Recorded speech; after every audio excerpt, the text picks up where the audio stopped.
nangyayaring issue ngayon na magiging anti-kalingap ba kami? O sila Boss D and si Jenny? O sino man sa amin dito na tinutukoy nyo? Or tatalikuran ba namin ang kalingap? Guys, si Kalingap Dan and si Kalingap Rab ay nagtatawanan lang po sa mga nangyayari. Magka-chat po sila ni Kalingap Rab at alam po ni Kalingap Rab ito. So ayun lang guys, huwag nyo masyadong seryosohin yung mga ganyang content. Syempre, matubang kami. Maging kalingap man kami o hindi, matubang kami guys. So ibig sabihin, 'di ba, magkakapamilya kami. Hindi kami gagawa ng ganyang issue na ikakasira din po mismo ng ating pamilya. Huwag niyo masyadong sineryoso yung mga ganyan guys. Pero sa mga viewers natin, naintindihan ko po kayo. Meron tayong mga negative, positive na mga nakitang comments, madami. Actually, may mga nag-reaction na din and try natin isa-isahin yan para syempre malinawan din po yung iba nating viewers and yung mga nag-reaction kung mapapanood man po nila ang vlog na ito. So, ayun. Okay guys, isa na muli mapagpalang umaga, tanghali, gabi po sa inyo lahat. Sana po ang lahat ay nasa mabuting kalagayan at ligtas po sa anumang kapahamakan. Sana po kayo dako ng mundo naroroon. Ako po muli ang inyong lingkod, Maestro 21 TV, at sa ating video ngayong araw na ito mga kalingap, tayo muli po ay magbibigay ng ating panibagong kuro-kuro, komento, opinion at reaction tungkol nga po dito sa naging usap-usapan po. Kamakailan lamang po sa mga nagdaang araw po mga kalingap ay usap-usapan po itong naging content nitong magkapatid na si Kalingap Dan at ni Kalingap Hana, kasama po ang kanya pong kanila pong Mrs. po o yung partner po ni Kalingap Dan na si Jenny Oco, mga kalingap. Okay? So maraming nagbigay ng kanila pong mga opinion tungkol po sa naging content nilang itong mga kalingap. May negatibo at siyempre may positibo at para bagang may nanumbalik na muling mga sama ng loob. Okay? Yung mga naghilom ng sama po ng loob na itinatago na po ng mga ilan po nating mga supporters ay para bagang nabuhay na muli, bumangon na muli sa hukay mga kalingap. So ito po ay maski sabihin na ngayon. So ito nga yung content natin ngayon mga kalingap ay ito yung paliwanag po ni Kalingap Hana, okay, na sinasabi ay wag daw seryosohin mga kalingap sapagkat ito ay content lamang po. Pero papaano na lamang po itong mga taga-suporta na hindi po nila maintindihan yung mga ganitong content. So yan po yung ating pag-uusapan mamaya-maya lang ng kaunti mga kalingap. Pero bago po yan ay tangkilikin po natin Kuya Bal Santos Matubang, Ate Edna Vlog, Kalingap Rab, at siyempre kung bagong silip lang po kayo, bagong dating lang po kayo sa ating munting channel, sana po ay inyo rin pong tangkilikin sa pamamagitan po ng pagbibigay nyo po ng like, share, and subscribe. At tuloy pindutin na rin po ang notification bell at nang sa ganon, tayo pa rin po ay magkita-kita at magsama-sama sa susunod pa pong mga reaction videos na ating gagawin. Likewise, mega loud shout out sa ating mga kasamahan po dyan sa Karepa, Kalingap Reactor Partner, sa pamumuno po yan siyempre ng ating presidente, Javier De Leon aka Birador. At ganoon din po mga kalingap sa ating pong mga tangkilikin din po natin ang ating mga kalingap partners, kalingap charity vloggers, lalo na po yung mga nariyan po sa iba't ibang kalingap landing pad na mayroon po tayo sa ating bansa. Okay? So sa ating pong pagpapatuloy mga kalingap, nakita po ninyo sa unahan po ng video ito ang naging pahayag po. Naging pahayag po ni Kalingap Hana. Okay.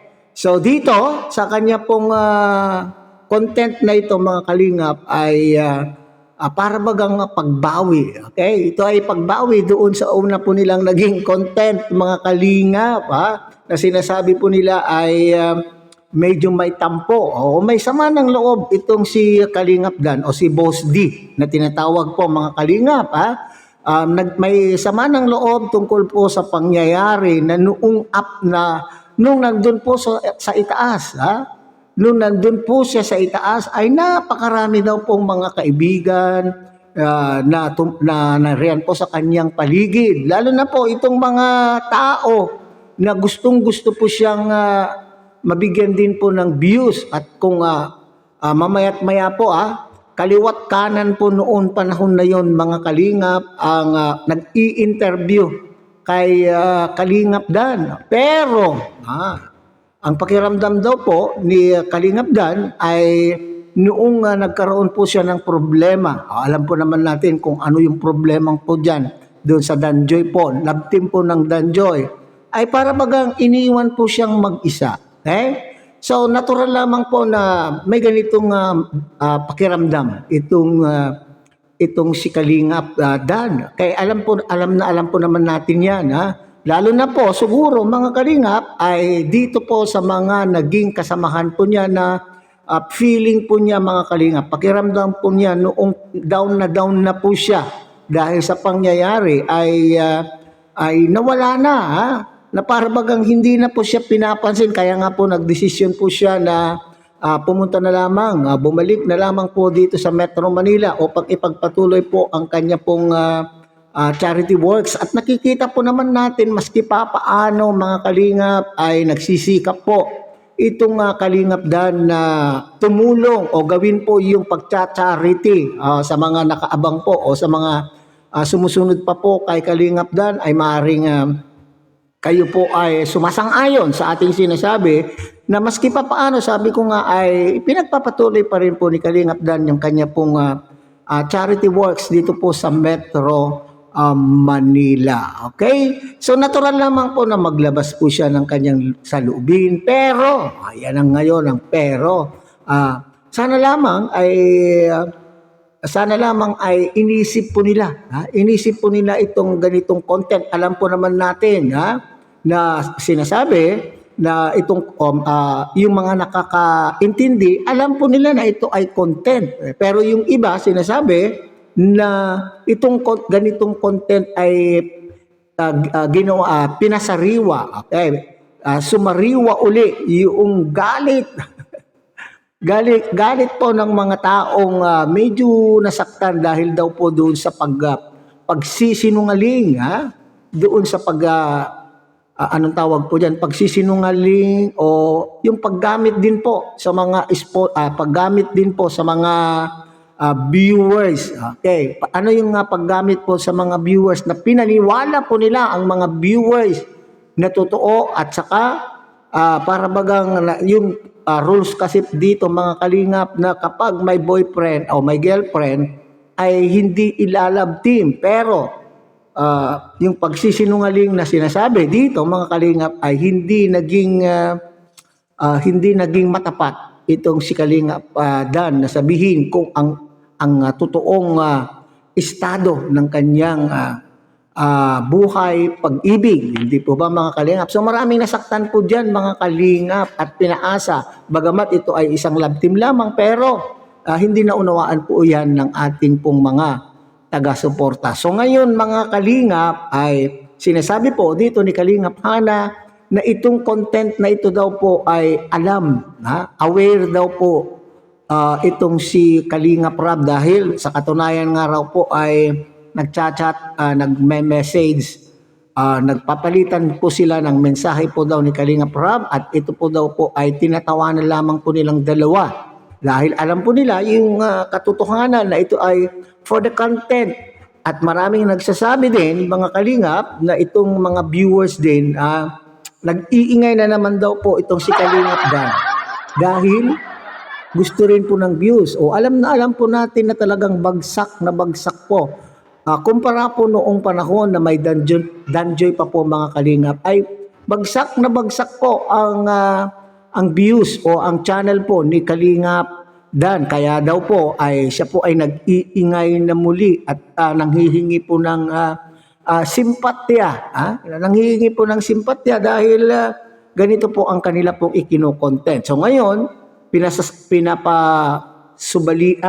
pinapasinungalingan po ni Hana na ito po ay wag daw pong seryosuhin sapagkat ito po ay isang content lamang. So ibig sabihin, pag hindi seryosuhin, ito ay prank lamang na naman. Po. So ibig sabihin, kung prank, di nandun na naman po tayo sa punto na gusto pa rin po nilang gusto pa rin po nilang linlangin, ha? Gusto pa rin po nilang linlangin ang mga viewers, ha? Kasi, prank-prank na naman. Hindi naman pala totoo yung kanila pong sinasabi. Kaya tuloy marami nagsasabi na sila pa ay may dadagdag o sila ba ay magpapatali o sasama na rin ba sila sa mga grupo ng mga anti-kalingap. Kaya nga, so yun ay pagsisinungaling na naman po ito sa mga viewers. Gusto na naman po nilang ipagpatuloy. Di umano, ay ayon po sa mga komento po na ating po nakikita, ay gusto pa rin po nilang ipagpapatuloy yung kasinungalingan na naman sa ating mga viewers. So dito, mga kalingap, ay hindi natin maiiwasan na madadawit po ang kalingap, particularly kay Kalingap Rob at si Kuya Bal Santos Matubang, hindi po ba? Bakit po? Okay. So nandun na po tayo dun sa stigma, dun sa pangyayari na sinasabi na pinagsamantalahan ang mga viewers, pinagsamantalahan ang mga sponsors ng dahil po sa kasinungalingan. Ito na naman po isang kasinungalingan. Yun lang po naman yung sinasabi po ng mga viewers po. So sa makatwid, mga kalingap, ay naramdaman ni Kalingap Dan yung epekto po ng pangyayari po sa kanila po ng Danjoy. Okay? Kasi alam po naman natin, ang daming mga sumuporta. Okay? Hindi lamang po sa pagpapanood, pagsuporta sa love team, kundi ultimo yung itong mga sponsors na ito, mga kalingap, alalahanin natin itong mga sponsors ay talaga naman pong todo suporta. 101% ang naging pagtanggap ng mga taga-suporta, at the same time itong mga sponsor na mamayagpag noong panahon na yon ang channel po ni Kalingap Dan. Okay, so dito po mga kalingap, sa pinapaliwanag naman po ni Kalingap Hana, sana intindihin na lang natin. Kaya nga lamang, hindi lahat po tayo ay makakaintindi. So, malinaw po dito pinapaliwanag, hindi po sila aalis sa pag-aalis sa Kalingap sapagkat maganda ang pagpapaalam po nila kay Kalingap Rob at nakita po naman natin yan sa content po nila. At yung punto pa rin po na sila po ay matubang. Ang dala-dala po nilang pangalan o apelyido ay matubang.